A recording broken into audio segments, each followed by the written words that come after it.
Today's video is brought to you by the Modern Gun School. This is not the other place that you've heard online that is cool with taking your entire GI Bill and running with it. This is an accredited online university. Whether you just want to learn a few things or you want to break into a career in the firearms industry, check them out at Modern Gun School, and let's hop into the video.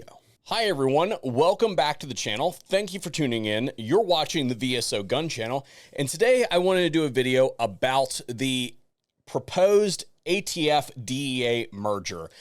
There seems to be a misconception out there that this merger between the two agencies is tied to our legislative efforts dealing with the big beautiful bill and getting the Hearing Protection Act and Short Act in there, of which both of those are included in the Senate version of the bill. If you're not up on this, I have two videos discussing this particular topic, and one of them goes into the actual text, and I'll have it listed in all relevant places. There's a misconception that merger of the ATF and DEA is part of that whole thing. I've seen it written multiple places, many times in my own comment section. So that is not the case. That is not part of the bill.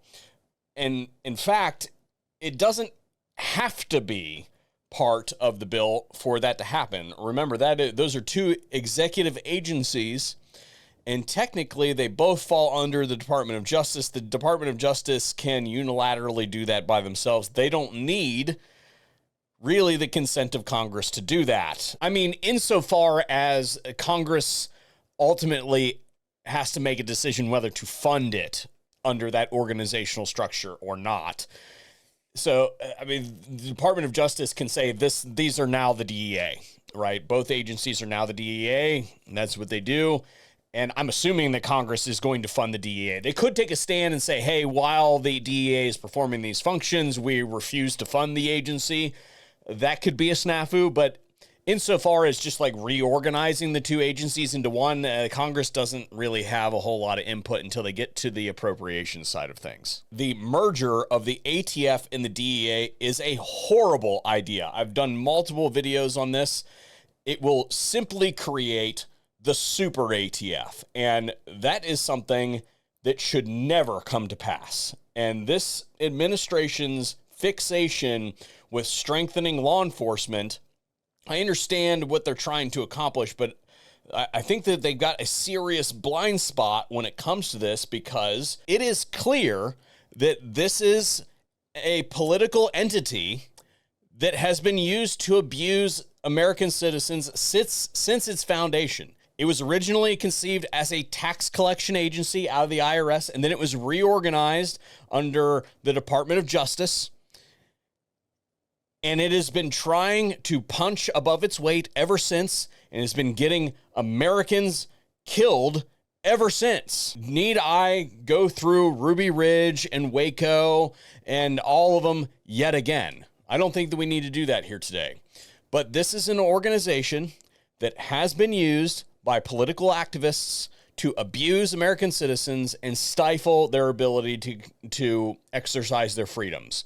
And I don't think we need to look any further than the recent lawsuit that was filed by Mayor Malinowski. And this is a lawsuit that seeks to take the ATF and the government to the mat. Wrongful death, major settlement numbers, as well as a return of his illegally confiscated property. And I have to tell you that the allegations in this 238-page document that she has filed are damning. The idea of merging this agency with another agency that has an order of magnitude more resources has got to be the smoothest brain thing that I have heard in my entire life. They should not be getting additional resources. That's why I'm calling it the super ATF. This is a toy that you guys are going to go use for whatever the hell you're going to use it for while you're in office.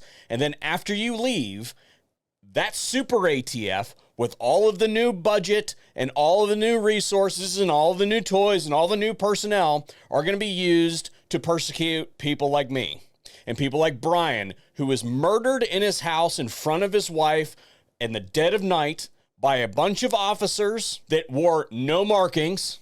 That shield that had the police thing on it, left outside. Their patches were covered. Unmarked SUVs outside of your house in the pitch black. Did not announce themselves. Did not turn on any body cameras. That's why the only footage that we have is from his Nest camera outside of the property. And there's audio. Oh, it exists from a cruiser that was pointed the opposite direction. Oh, no. Oh, no.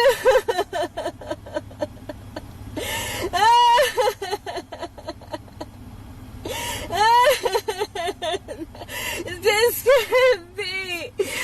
can't be happening. This can't be happening. No, no.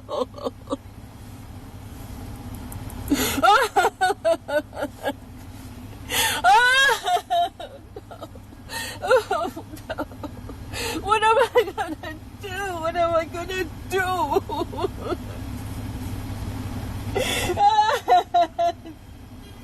Listen to that video. That goes on for an hour and 16 minutes. A widow that had just had her husband shot in the face next to her in the dead of night. Yes, Mr. President. Yes, Madam Attorney General. Yes, Mr. Driscoll. These are your people. These are the people that you want to give more money to, an order of magnitude, more money to. You want to combine them with an agency that is way more powerful for who knows what ends. I have no idea what cutesy thing that you think that you're going to accomplish with that. But when you're done playing with your new shiny toy, I guarantee you that down the line, it will be used against people like me and my family. It will be used against American citizens to persecute them for exercising their Second Amendment rights. And it will result in the deaths of Americans. I don't know what to do, God. I don't know what to do. Help me. Help me. Listen to it. Because what did Bryan Malinowski do to deserve this? He sold a couple of his guns. Engaged in the business rule that I will add is still up on the ATF's website. So he was conducting private sales. Constitutionally protected conduct, I might add, that has been going on since before America was America.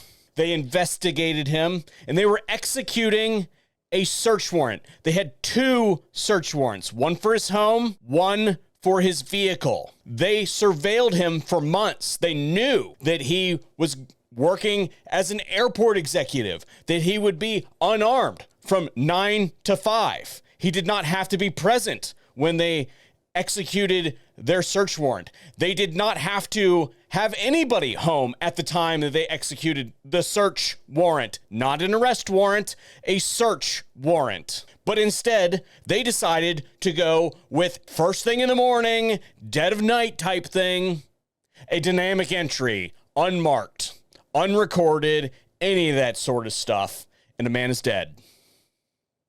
These are the people that you want to enhance the capabilities of by merging them with the DEA. That is a monumentally